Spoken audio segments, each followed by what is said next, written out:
देश के सबसे लोकप्रिय टीवी शो में आपका स्वागत है। मैं हूं आपके साथ प्रीति रघुनंदन। कर्नाटक की धरती पर 1600 साल पुराना एक शिवलिंग है।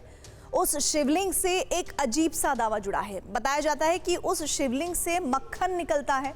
बात थोड़ी हैरत अंगेज थी, लेकिन दावे के मुताबिक ये चमत्कार सैकड़ों सालों से हो रहा है और आज भी जारी है। हमें विश्वास दिलाने के लिए समुद्र मंथन की कहानी सुनाई गई। उस कहानी के मुताबिक शिवलिंग से निकलने वाला मक्खन सामान्य मक्खन नहीं है, उसके अंदर औषधीय गुण है, जिसे स्थानीय इलाके में महादेव की संजीवनी कहा जाता है। बिना देर किए हम भी उस मक्खन को परखने पहुंच गए।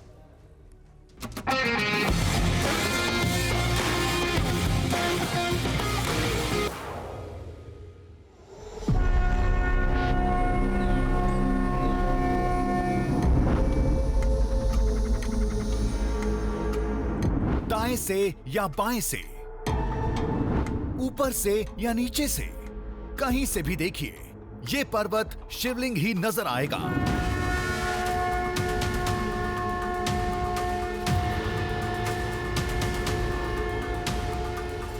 इस शिवलिंग के शिखर पर विराजमान हैं साक्षात नंदी महाराज।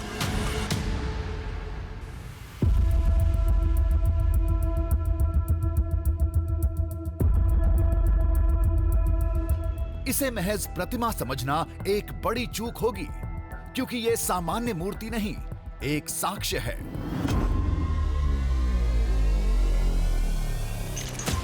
ये एक सामान्य पर्वत नहीं, शिव पुराण का जीता जागता अध्याय है।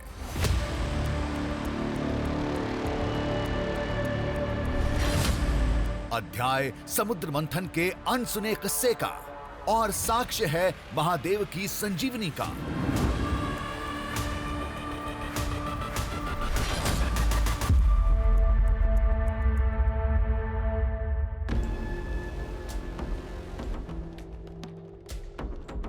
संजीवनी के नाम सुनते ही रामायण का ध्यान आता है, लेकिन एक संजीवनी ऐसी थी जिसे किसी और ने नहीं बल्कि खुद शिव ने तैयार किया था। अब ये कोई जड़ी बूटी या कोई पौधा नहीं था, बल्कि औषधीय गुणों से युक्त मक्खन था, जिससे उनके सबसे प्रिय गण, सबसे बड़े गण यानी नंदी का उपचार हुआ और उन्हें जीवन दान मिला।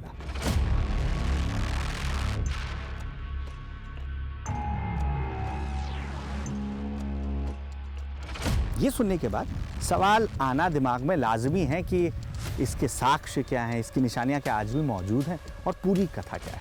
तो इसका साक्ष्य लोगों के अनुसार इस शिवलिंग नुमा पर्वत के शिखर पर मौजूद है, वो भी एक प्रतिमा के रूप में, नंदी की प्रतिमा, उसी स्थान पर जहां नंदी का उपचार इसी संजीवनी से हुआ जो शिव से जुड़ी संजीवनी है। इसके अलावा लोगों का दावा यह है कि इस पर्वत पर आज भी वो शिवलिंग मौजूद है जिससे मक्खन निकलता है, वो भी औषधीय गुणों से युक्त।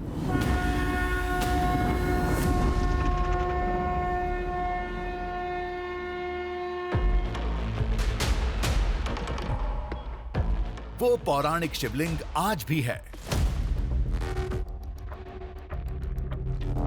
उस शिवलिंग से मक्खन आज भी निकलता है।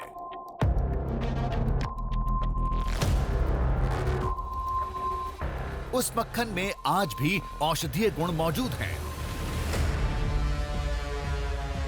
अभी क्या है कि मक्खन लेके सब लोग खाते हैं हम लोग, और बाद में क्या है इसके ऊपर हम कुछ डालते हैं, डाल दिया तो पूरा तंप होता है, कूल हो जाता है। ऐसे भी कूल होता है, और सिर पे डालते हैं फिर कूल होता है, सब कुछ है होता है।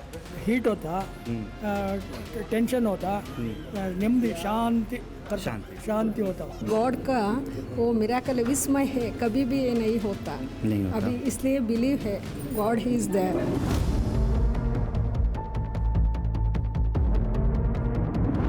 शिवलिंग से मक्खन कैसे निकल सकता है? मक्खन में इलाज की दिव्य शक्ति कहां से आती है? अगर दावा झूठा है तो लोगों के हाथ में ये माखन कहां से आया था?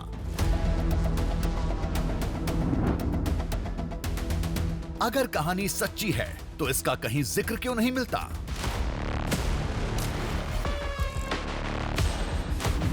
आज देखिए शिव पुराण का एक ऐसा दृश्य जिसकी कहानी पौराणिक है, लेकिन उसका साक्ष्य आज भी लोगों को चौंकाता है।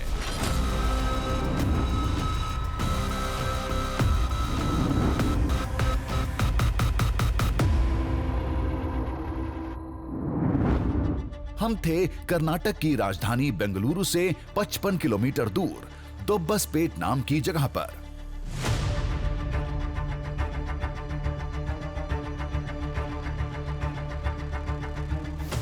वो पर्वत सामने था, वहीं था वो शिवलिंग जिसमें से मक्खन निकलता था।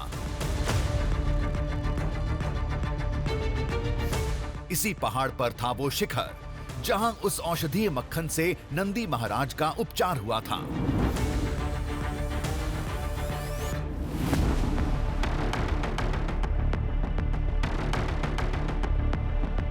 शिखर तक जाने वाली सीढ़ियां भी सामने थी। बीच रास्ते में पड़ता था वो चमत्कारी शिवलिंग।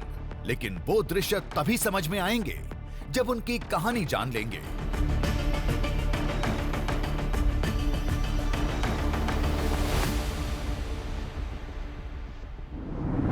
ये बात उस समय की है जब समुद्र मंथन में सबसे पहले हलाहल विष निकला था। तब महादेव ने विष पीकर सृष्टि की रक्षा की और नीलकंठ कहलाए। इस दौरान विष की कुछ बूंदें धरती पर गिरी। पृथ्वी को बचाने के लिए नंदी महाराज ने विष की बूंदों को तुरंत ग्रहण कर लिया। लेकिन कालकूट विष से नंदी बीमार पड़ गए।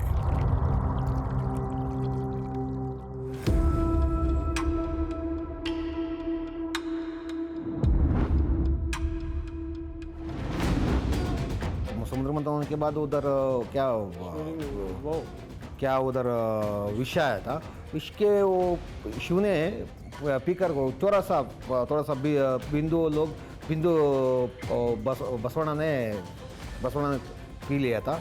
और तब बीमार पड़ के टाइम पे नंदी बीमार पड़ गया तो उसको क्या बोलते हैं जो जैसा ट्रीटमेंट देना के लिए कुछ बीमार के बाहर आने के लिए हमारा इधर शिव जी इधर हो गए, प्रकट हो गए। अपने प्रिय गण को बचाने के लिए शिव जी धरती पर आए। एक स्वयंभू शिवलिंग के रूप में स्थापित हुए। शिवलिंग से औषधि युक्त मक्खन निकला और उस मक्खन से नंदी महाराज का इलाज किया गया।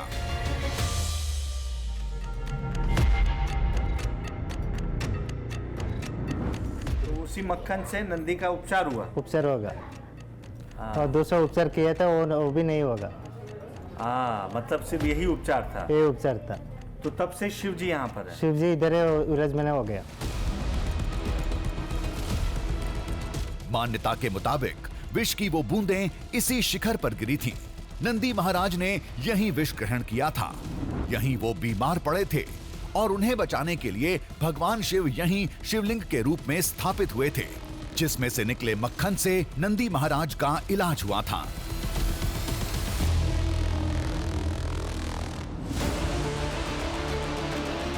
यहाँ पे समुद्र मंथन के बाद में खुद शिवजी आके यहाँ पे स्थापित हुए थे स्वयंभू के रूप में। और इसीलिए हमारे लिए और हमारे पुरातन जो भी धर्म है उनके लिए ये शिवलिंग सबसे पुरातन माना जाता है। वो यहाँ का कहानी है ऐसे। और यहाँ पे क्या होता है, ये जो शिवलिंग अगर आप देखे होंगे तो घी से मक्खन बनने का एक यहाँ पे परिक्रमा होता है एक तरीके से।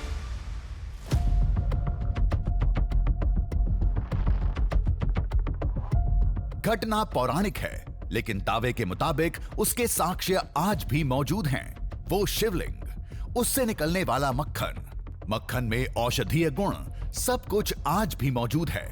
कहते हैं अभिषेक के लिए जैसे ही उस स्वयंभू शिवलिंग पर घी रखा जाता है, लोगों की आंखों के सामने वो मक्खन में तब्दील हो जाता है। मक्खन को लेके वो बसवಣ್ಣ को कुछ दिया तो बसवಣ್ಣ ने ठीक हो गया। बाद में उसी इसमें बहुत सारा है। ऊपर गया तो लिंगू है, लिंगू के ऊपर आप घी डाला तो मक्खन हो जाता है। वो कैसा होता है अभी साइंस में भी कुछ भी पता नहीं, कैसा होता है साइंस में भी कुछ पता नहीं। ऊपर आपको गंगाधरेश्वर करके शिव जी का लिंग है। तो उसके ऊपर क्या होता है, जैसे कि आप लोगों को मालूम है कि मक्खन से घी होता है। मगर इधर का स्पेशलिटी ये है कि घी डालने से मक्खन बन जाता है, तो वो आके शिवलिंग के ऊपर ही बनता है।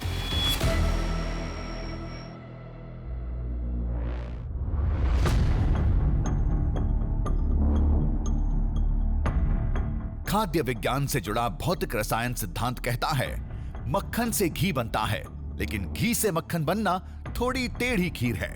इसलिए लोग इसे शिवलिंग का चमत्कार मानते हैं।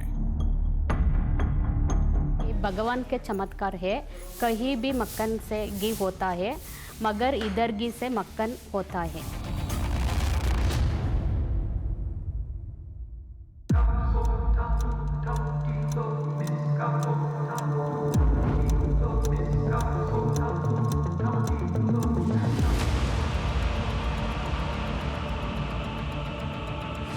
उस शिवलिंग से पहले होनम्मा देवी का मंदिर पड़ता है।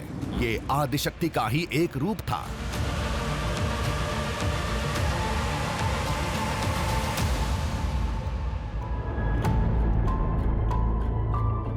शिवलिंग से पहले इस जगह आना जरूरी होता है। ये परंपरा सब निभाते हैं, हमने भी निभाई। दरअसल ये वही गुफा है जहां भगवान शंकर की प्राप्ति के लिए मां पार्वती स्वरूपा होन्नम्मा देवी ने कठोर तप किया था, ये लोगों की आस्था कहती है।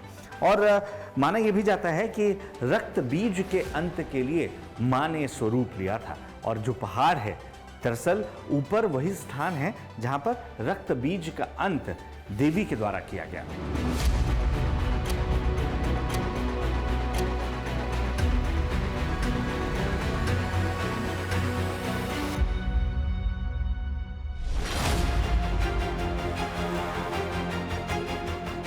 हमारी सुई अभी भी वहीं अटकी थी। शिवलिंग से मक्खन कैसे निकल सकता है? उस पर रखा घी मक्खन में कैसे तब्दील हो जाता है? ये सब समझने के लिए वहीं जा रहे थे, उस अद्भुत शिवलिंग के पास।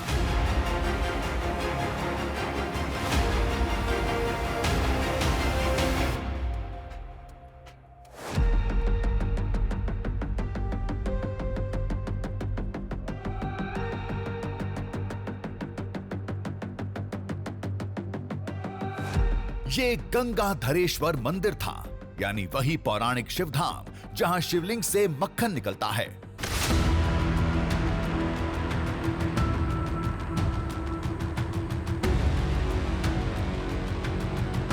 ये जगह वाकई बाकी शिवधामों से अद्भुत थी। माहौल और एहसास दोनों ही अलग थे।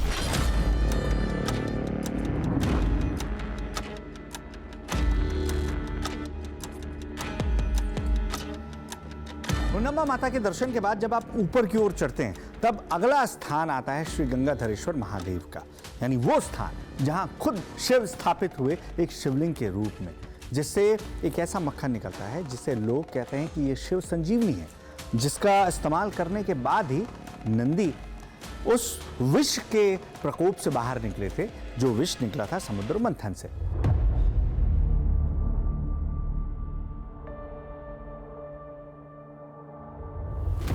कदम तेजी से गर्भगृह की तरफ बढ़ रहे थे।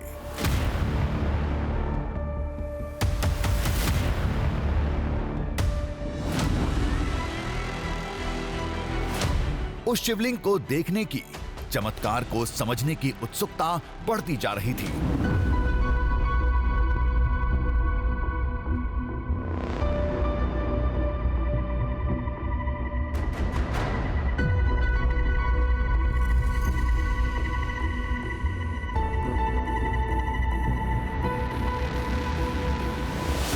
गर्भगृह में पहुंचे तो शिवलिंग के सामने पर्दा लगा था, यानी अभिषेक हो चुका था।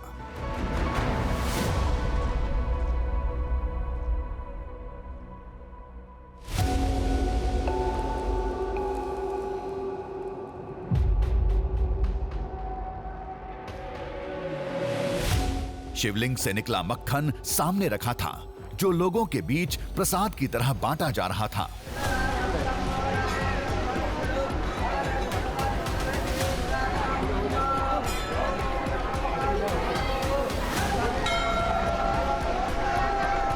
सबका यही मानना था, इसे ग्रहण करते ही उनके शरीर खास तौर पर आंख और गले से जुड़े सारे दुख दर्द दूर हो जाएंगे।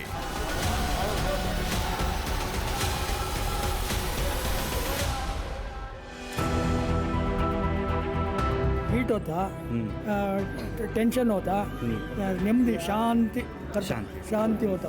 अच्छा। हाँ शांति होता। और पेट वेट भी ठीक हो जाता है। हाँ ठीक होता। ये गॉड का वो मिराकल विस्मय है, कभी भी ये नहीं होता। नहीं होता। अभी इसलिए बिलीव है गॉड ही इज देयर। अच्छा, और ये सिर्फ इसी शिवलिंग पर होता है? यस यस, इसी शिवलिंग पर भी होता है। ओके।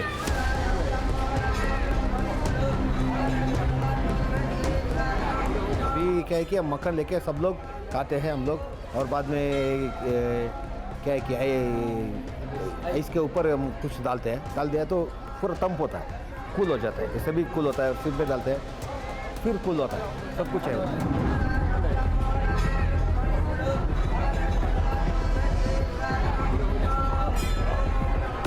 चमत्कार लोगों के ठीक होने में नहीं, शिवलिंग से मक्खन निकलने में था। ऐसा नहीं है कि घी से मक्खन नहीं बन सकता, लेकिन यह प्रक्रिया मक्खन से घी बनने जितनी सरल नहीं होती। लेकिन लोगों के मुताबिक चंद पलों में आंखों के सामने ही शिवलिंग पर घी रखते ही वो मक्खन बन जाता है। आपने कभी घी से मक्खन बनाया है घर पे? नहीं नहीं नहीं बनता है वैसा? नहीं बनता। नहीं बनता।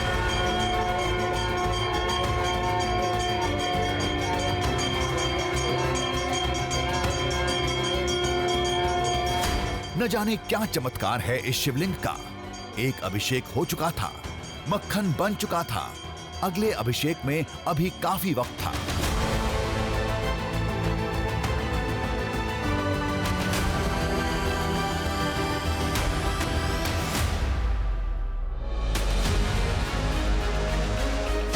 हम गर्भगृह से बाहर निकले और शिखर की ओर बढ़ चले, यानी वो जगह जहां नंदी महाराज का उपचार हुआ था।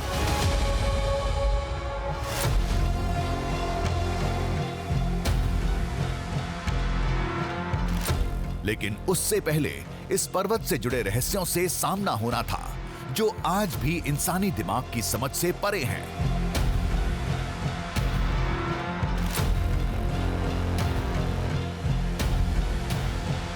जिसमें सबसे पहले आता है इस पहाड़ का नाम और पहचान। शिव गंगे हिल्स को दक्षिण की काशी कहा जाता है।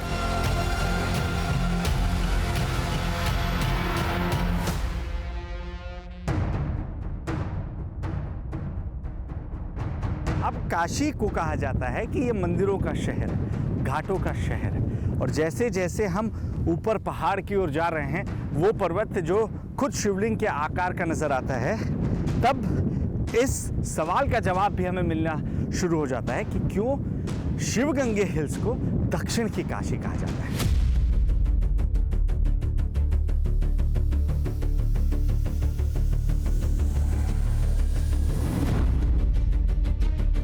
काशी में तो गंगा जी भी हैं, घाट भी हैं। क्या इस पहाड़ पर वो भी हैं?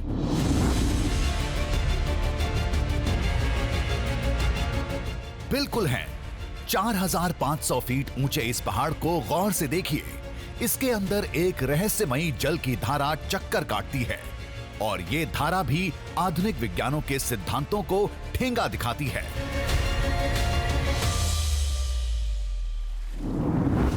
इस पहाड़ की जलधारा बारिश में नीचे चली जाती है, और गर्मी के मौसम में जब आसपास के जल स्रोत सूख जाते हैं, तब ये 4500 फीट की ऊंचाई पर शिखर के करीब पहुंच जाती है।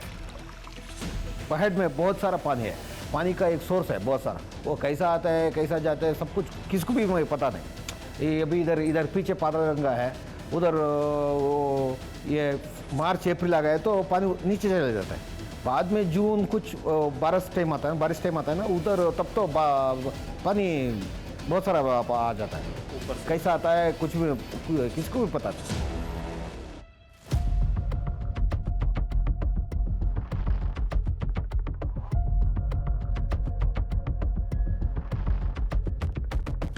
काशी एक नगर है और शिवगंगे एक पहाड़, इसलिए यहां घाट नहीं कंदराएं हैं, जहां एक सुराख के अंदर से गुप्त गंगा की धारा का स्पर्श होता है।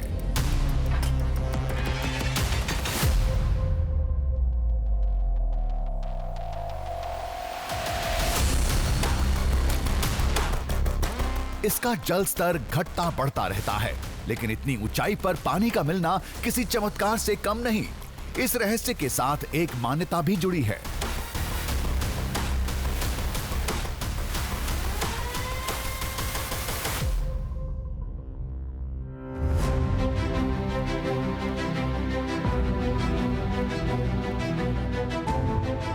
अब इसकी मान्यता यह है कि अगर आप इसके अंदर इस तरीके से झुककर हाथ डालें और अगर आपके हाथ में जल आ जाए तो आपने जो मुराद, जो मन्नत मांगी है वो पूरी होगी, क्योंकि ये पुण्य तीर्थ है और पुण्य तीर्थ का ये जल बेहद पवित्र जल है। गंगा की तरह इसे पावक माना जाता है। और अगर आपने हाथ डाला और आपके हाथ में जल नहीं आता है या जल से आपका संपर्क नहीं होता है तो माना यह जाता है कि आपके पुण्य की तुलना में पाप की संख्या ज्यादा है, और यही वजह है कि ये जल आपकी पहुंच से अभी दूर है।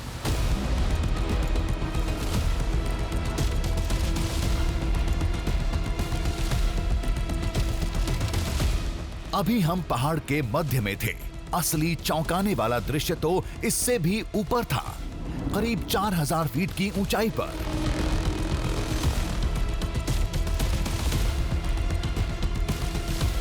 शिखर के पास जहां हर साल केवल एक दिन के लिए पानी अपने आप ऊपर पहुंच जाता है, और वो भी ठीक मकर संक्रांति के दिन। You go to in the top. So there is one pole. Near the pole, every 14th or 15th of January, you get a water will come inside from the water stone. The Tirth Stamba. Yeah.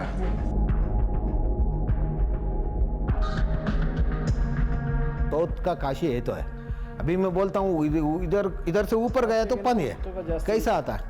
Kashi का भी इससे ऊपर है। ये तो ये जगह उतना बड़ा है, लेकिन ये तो इसमें उधर ऊपर जाए तो पानी कैसा आता है? किधर कौन पंप लगाया इसको पता नहीं।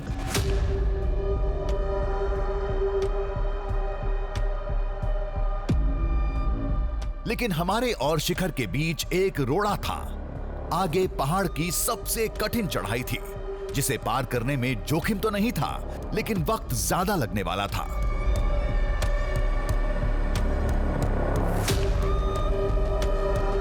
और अब सबसे मुश्किल हिस्सा इस ट्रैक का शुरू होने वाला है।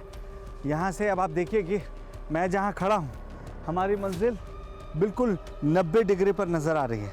यानी यहाँ से खड़ी चढ़ाई हमें चढ़नी है, तब जाकर हम उस स्थान पर पहुँचेंगे जिस स्थान पर नंदी विराजमान है, जिस स्थान को लेकर ये माना जाता है कि ये वही स्थान है जहाँ समुद्र मंथन के बाद नंदी जी का उपचार हुआ था, और जिस उपचार के लिए खुद भोलेनाथ इस स्थान पर, यानी जहाँ हम पहुँचे हुए हैं, जिस शिवगंगे हिल की बात आज दुनिया करती है, जिसे दक्षिण की काशी कहा जाता है, इस स्थान पर भोलेनाथ शिवलिंग के रूप में विराजमान है।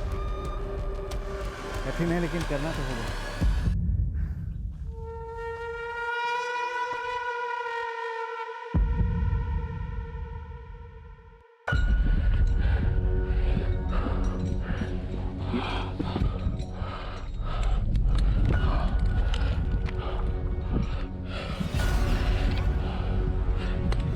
यहाँ सीढ़ी बनाने का काम काफी जोखिम भरा रहा होगा, फिर भी इसे बनाया गया बिना किसी बड़ी वजह। कोई इतना खतरा क्यों उठाएगा?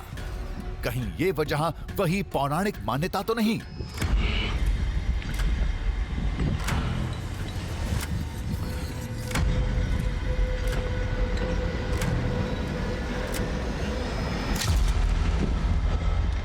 ये इतनी स्टीप है कि आपको आपकी मंजिल भी सर उठाकर दिखाई दे ज़रूरी नहीं है, क्योंकि यहाँ से कुछ सीढ़ियाँ हैं जो सीधी जा रही हैं और सीधा आपको उस स्थान पर लेकर जाएंगे जहाँ नंदी विराजमान है। वो सारे स्थान पीछे छूट गए हैं जिनसे होकर हम आए थे, वो अब यहाँ से आपको नज़र भी नहीं आते।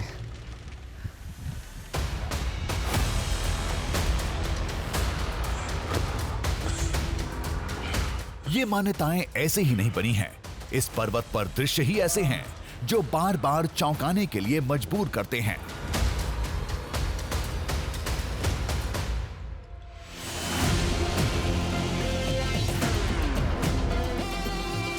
हम करीब 4500 फीट की ऊंचाई पर थे।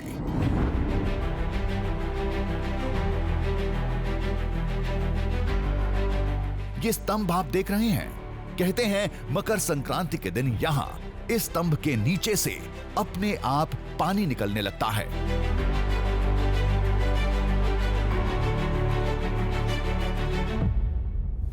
इसकी सतह पर आप देखिए कि ये स्तंभ खड़ा हुआ है, अभी बिल्कुल सूखा हुआ इसका बेस आपको नजर आ रहा है, इसका आधार नजर आ रहा है, बिल्कुल चट्टान के ऊपर है। और आपको एक बार फिर से याद दिला दूं, हम 4500 फीट की ऊंचाई पर हैं, लेकिन हर साल संक्रांति के वक्त यहाँ से एक धारा बहती है, एक जल धारा लगातार बहती रहती है और यहाँ एकत्रित होती है, जिसे इकट्ठा कर वहाँ ले जाया जाता है जहाँ नीचे गंगाधरेश्वर और माँ होनम्मा का विवाह हो रहा होता है। 4000 फीट की ऊंचाई पर पानी कहां से आता है? मकर संक्रांति के दिन ही क्यों निकलता है? उसके बाद कहां चला जाता है? ये कोई नहीं जानता। लोग उस जल को गुप्त गंगा का नाम देते हैं, यानी जहां शिव वहां गंगा, इसलिए इसे शिव गंगा पर्वत कहते हैं।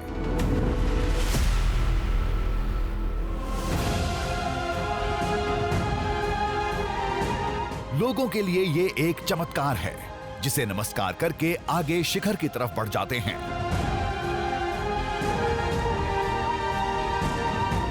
जहां नंदी का उपचार हुआ था, जहां आज भी एक विशाल नंदी की प्रतिमा है,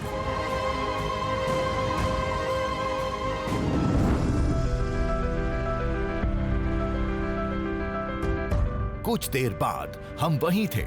ये शिवगंगे पर्वत का सर्वोच्च शिखर था। शिखर पर विशाल नंदी की प्रतिमा थी।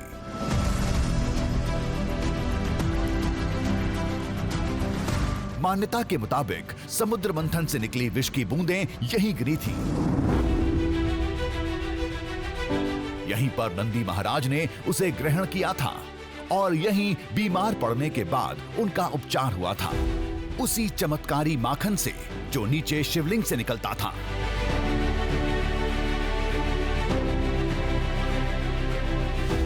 तो आखिरकार हम उस स्थान पर पहुंच चुके हैं जिस स्थान पर नंदी जी का उपचार किया गया था।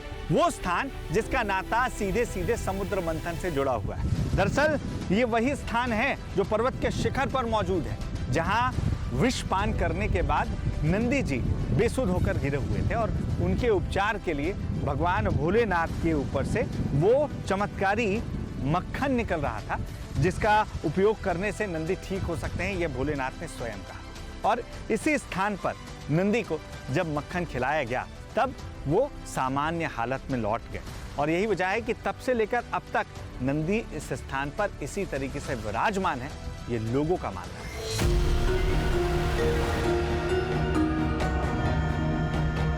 ये प्रतिमा कहीं से लाई नहीं गई, चट्टान को यहीं पर तराशा गया था।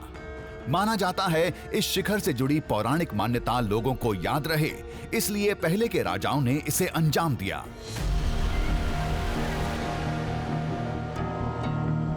शिवालय में भगवान शंकर के समक्ष सामने नंदी जी विराजमान होते हैं। यहाँ पर नंदी ऊपर की ओर हैं। अब इसके पीछे की वजह लोग ये मानते हैं कि यहाँ से आप देखेंगे तो उत्तर की दिशा में यहाँ से काशी का रास्ता है और नंदी जी का मुख काशी की ओर भी आपको नजर आता है। अभी देखिए 2:30 बज रहे हैं और सूरज पश्चिम की ओर है, यानी इस दिशा में।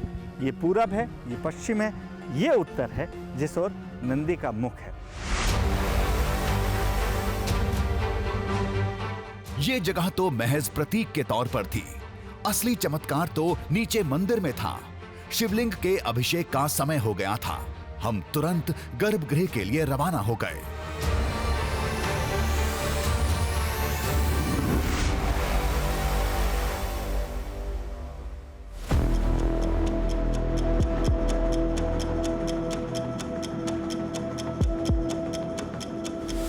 गर्भगृह में लोग शांत खड़े थे।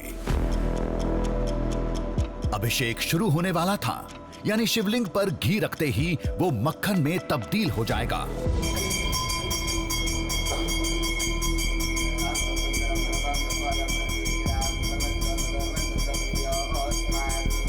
देखिए यहाँ पर भक्तों की भीड़ इकट्ठा हो चुकी है, जो सब इंतज़ार कर रहे हैं उस अभिषेक का, जिसको लेकर कई दावे किए जाते हैं। कोई कहता है कि यहाँ समय उल्टा चलने लगता है। उल्टा इस लिहाज से कि यहाँ घी से मक्खन बन जाता है, और लोग कहते हैं कि ये कुदरत का नहीं बल्कि भगवान का चमत्कार है। हम भी वहाँ पहुँचते हैं और देखते हैं कि जो लोगों का दावा है, जिस अभिषेक को लेकर लोगों की आस्था बचती है, उसमें आखिर होता क्या है।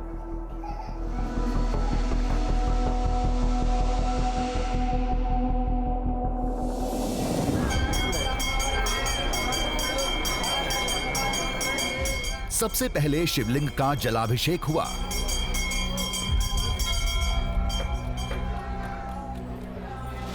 फिर दूध से स्नान कराया गया।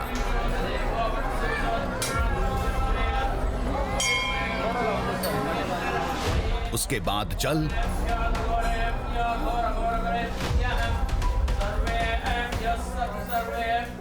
फिर दही,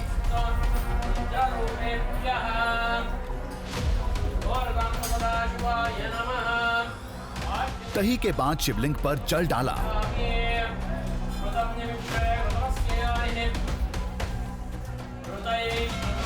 और उसके शीर्ष पर घी रख दिया।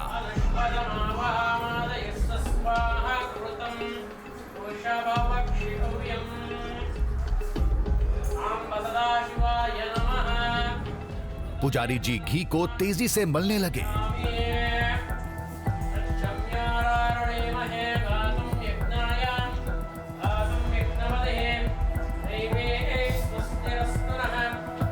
धीरे धीरे घी का रंग बदलने लगा।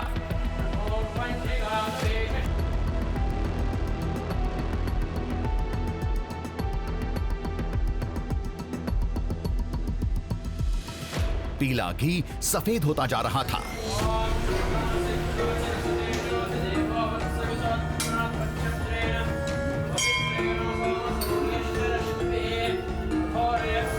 कुछ देर बाद पूरा सफेद हो गया।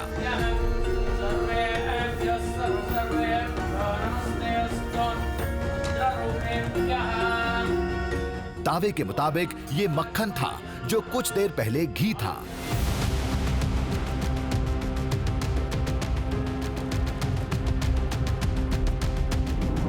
मक्खन हमारे सामने था और यकीन मानिए ये केवल देखने में ही नहीं, स्पर्श में और यहां तक कि स्वाद में भी मक्खन ही था।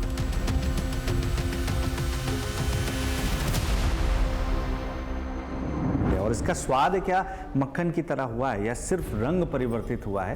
क्योंकि जो चीज़ें भगवान शंकर के इस शिवलिंग पर अर्पित की जाती हैं उसकी वजह से कहीं ऐसा तो नहीं सिर्फ रंग बदला है। इसका स्वाद हमें चखकर पता लगेगा।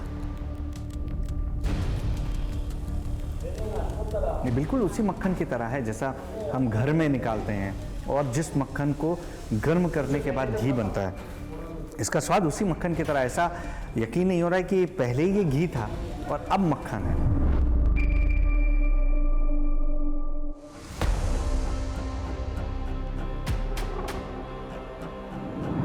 ये बदलाव तो हमारी आंखों के सामने हुआ था। जब शिवलिंग पर घी रखा गया था तब वो पीला था। वही घी हमारी आंखों के सामने सफेद मक्खन में बदल गया।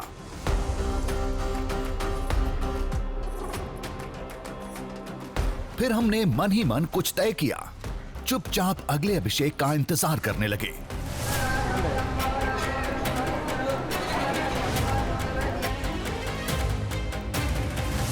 अगले अभिषेक के लिए हमने अपने साथ लाया घी दिया।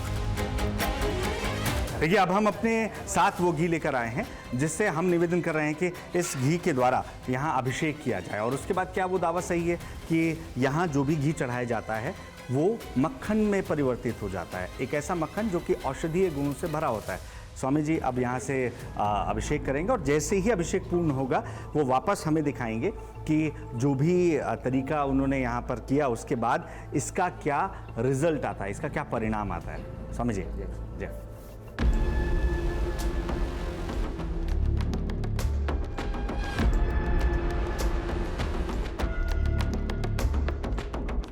शिवलिंग का दिन में कई बार अभिषेक होता है। अभिषेक कराने वाला भक्त ही घी देता है, लेकिन वो घी मंदिर से ही मिलता है। हमने मंदिर के बाहर से खरीदा शुद्ध और साफ घी दिया था। देखिए सबसे पहले भगवान का जलाभिषेक कराया जा रहा है, उसके बाद दुग्धाभिषेक जैसा हर जगह होता है यहाँ पर शिवलिंग को दूध से स्नान कराया जा रहा है। ये आपको किसी भी शिवालय में देखने को मिलता है।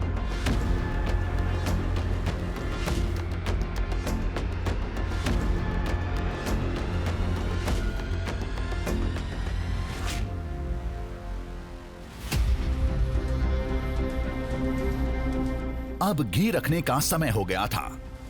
अब वो घी देखिए जो हमने दिया था उससे पंडित जी अब अपने हाथों में ले रहे हैं कि जिस तरीके से पंचामृत आप स्नान कराते हैं उसी तरीके से ये देखिए यहाँ पर शिव जी के शीर्ष पर उसे रख दिया गया है, इससे शिवलिंग के, और उसके बाद हाथों में हल्का सा पानी लेकर उसे लगातार मल रहे हैं।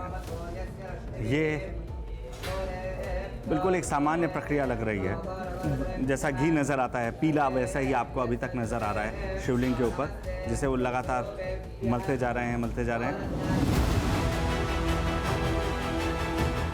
हमारी आंखों के सामने एक बार फिर शिवलिंग पर रखा घी मक्खन में बदल चुका था।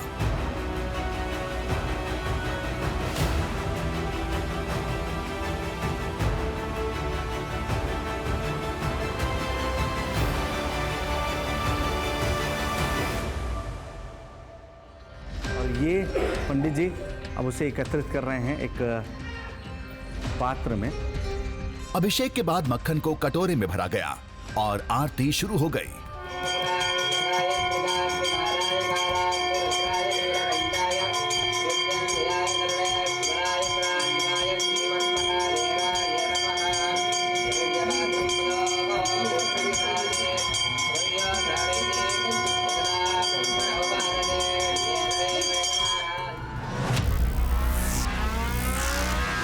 उस मक्खन को हमारे सामने रखा गया।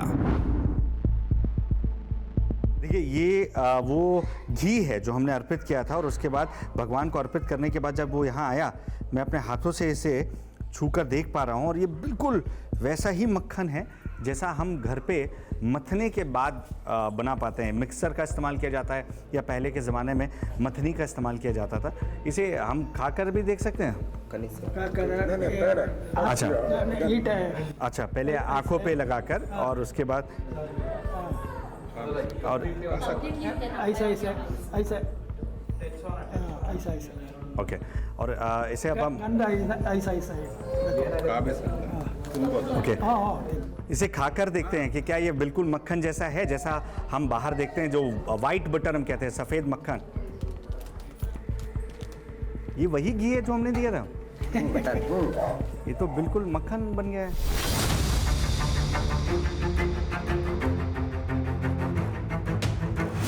हमने पहले भी कहा था मक्खन से घी बनना एक सामान्य प्रक्रिया होती है, लेकिन घी से मक्खन बनने का तरीका थोड़ा लंबा और कठिन है। लेकिन यहाँ तो पल भर में शिवलिंग पर रखा घी मक्खन बन रहा था।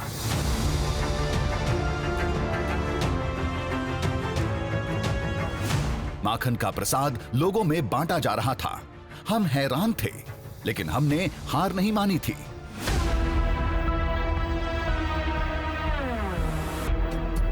तो ये किसी और शिवलिंग में अगर हम घी डालें तो वो मक्खन बनता है क्या? सिर्फ इधर 14th सेंचुरी से हो रहा है। अच्छा अच्छा, नहीं जैसे और दूसरा शिवलिंग बाहर, उस पे अगर हम घी डालते हैं तो वो मक्खन बनेगा या नहीं बनेगा? इधर से इधर ही बनेगा।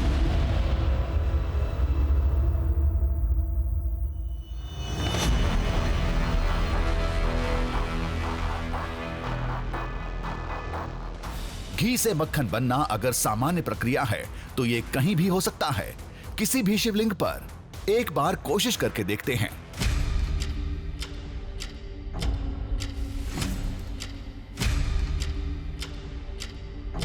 उसी मंदिर परिसर के दूसरे शिवलिंग पर हमने अभिषेक की प्रक्रिया दोहराई, बिल्कुल वैसे ही जैसा पुजारी जी ने गर्भगृह में किया था।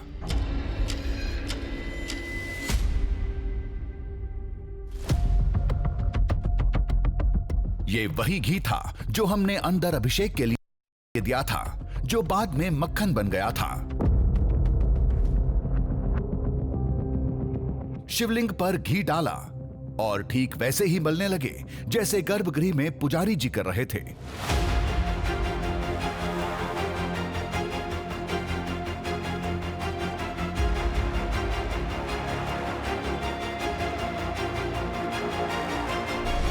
लेकिन यहाँ घी पिघलकर पूरे शिवलिंग पर फैल गया, जबकि गर्भगृह में इतनी देर में घी से मक्खन बन गया था।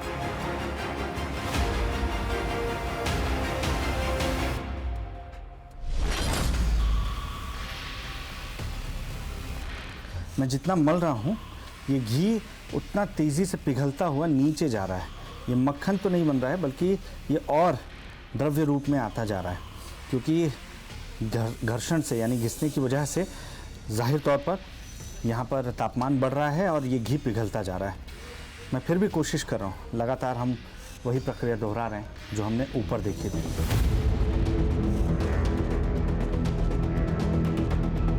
इस पड़ताल का कोई नतीजा नहीं निकला। मक्खन तो बहुत दूर की बात है, मलते मलते घी ही खत्म हो गया।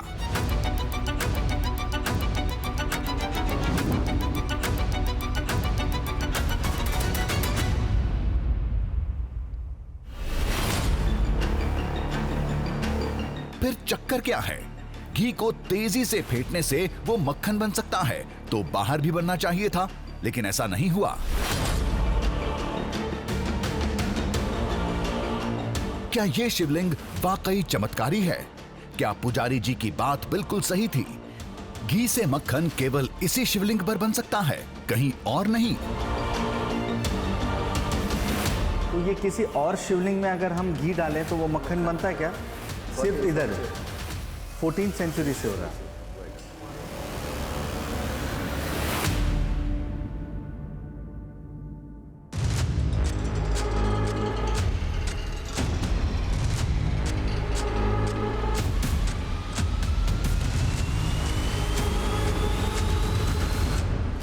ये पता करने हम फूड साइंस से जुड़े एक्सपर्ट के पास पहुंचे। उन्हें पूरी कहानी बताई, घी से मक्खन बनने का दृश्य दिखाया, तो जवाब चौंकाने वाला निकला। मैंने ये वीडियो देखा, सबसे पहले तो thank you for sharing this video. एक इतना डिवाइन वीडियो है जो आपने शेयर किया है, लेकिन जिन चंद सेकंड्स के अंदर मैंने देखा कि वो घी मक्खन में कन्वर्ट हुआ, एक नेचुरल प्रोसेस इतना जल्दी नहीं हो सकता। एक्सपर्ट के मुताबिक घी से मक्खन बन सकता है, लेकिन उसका तरीका थोड़ा लंबा और कठिन है। लेकिन उस शिवलिंग पर जिस तरह 2 मिनट में घी से मक्खन बन रहा था, वो करीब करीब असंभव है। उसके लिए आपको घर में आप एक परात लेते हैं एंड उसके अंदर आप देसी घी डालते हैं, उसके अंदर आप बर्फ़ डालते हैं, थोड़ा नमक डालते हैं, एंड अगर आपको वाइट टिंच चाहिए बटर में तो आप मिल्क पाउडर ऐड करते हैं, नहीं तो टर्मरिक। और ये एक स्लो प्रोसेस है, क्योंकि इसको भी आप मलते हैं 10 से 11 मिनट, कई बार 15 मिनट भी, डिपेंडिंग ऑन द टेम्परेचर, आपको उतना टाइम लगता है।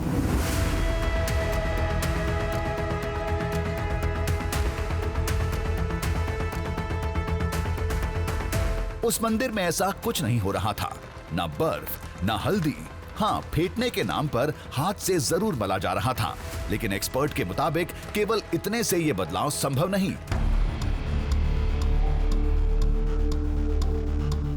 सबसे अहम बात यह है कि रसोई घर में घी से मक्खन बनाने में सबसे बड़ा खेल तापमान का होता है। बिना बर्फ ये संभव ही नहीं। जो चीज़ इंपॉर्टेंट है वो ये निकल के आती है कि आपका हाथ जो यूज़ कर रहे हैं आप जिस हाथ को, ये इस टाइम पूरा सुन्न है मेरा। सुन्न क्यों है वो आपको दिखाता हूँ अभी। टेम्परेचर क्या है इसका,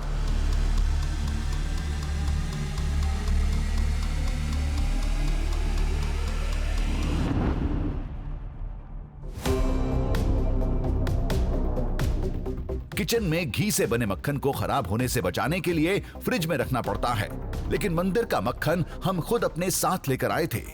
7 से 8 दिन बाद भी वो ताजा था। कलर वाइज ऑलमोस्ट दोनों सेम भले लग रहे हैं, हाँ। बट धीरे धीरे ये मेल्ट हो रहा है। एग्जैक्टली मेल्ट हो रहा है, प्लस ये खराब होता है, स्मेल मारता जाएगा तेज। अच्छा, की स्मेल बढ़ती जाएगी। बट इसमें तो कोई स्मेल नहीं है। नहीं, कुछ हफ्ते बाद ट्राई करते हैं, स्मेल नहीं थी। हमने आज तो ट्राई करा है इसको ऑलमोस्ट 7-8 दिन के बाद। ओके, तब भी सेम है। और ये बाहर रखा हुआ है, बी कॉशियस। ये टेम्परेचर अराउंड 7-4 डिग्री के आसपास है। ये रूम टेम्परेचर रखा हुआ है, बाहर रखा हुआ है 20-22 डिग्री के आसपास। बावजूद इसके ये हाँ, तब भी सेम का जो सेम पॉसिबल नहीं लगता इसमें। नहीं।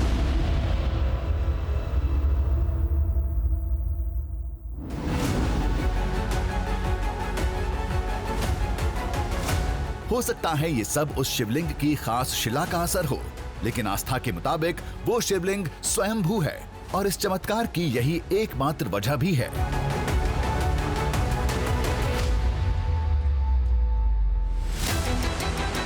जो चमत्कार को मानते हैं उनके लिए तर्क किसी काम के नहीं होते, और जो चमत्कार को खारिज करते हैं उनके लिए तर्क एक अंतहीन सिलसिला है।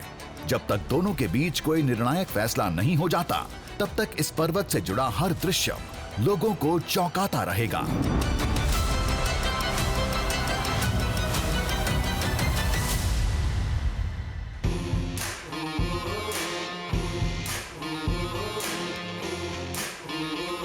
दरिया में झांकेंगे, पर्वत को नापेंगे, बांधेंगे धरती को अंबर की डोरों से, सूरज के चेहरे से पर्दा हटाना है, तूफान आंधी को भी अब चीर के जाना है, कुदरत की मुट्ठी से अब छीन लाएंगे हम, कुदरत की मुट्ठी से अब छीन लाएंगे हम। दृश्यम दृश्यम दृश्यम दृश्यम दृश्यम दृश्यम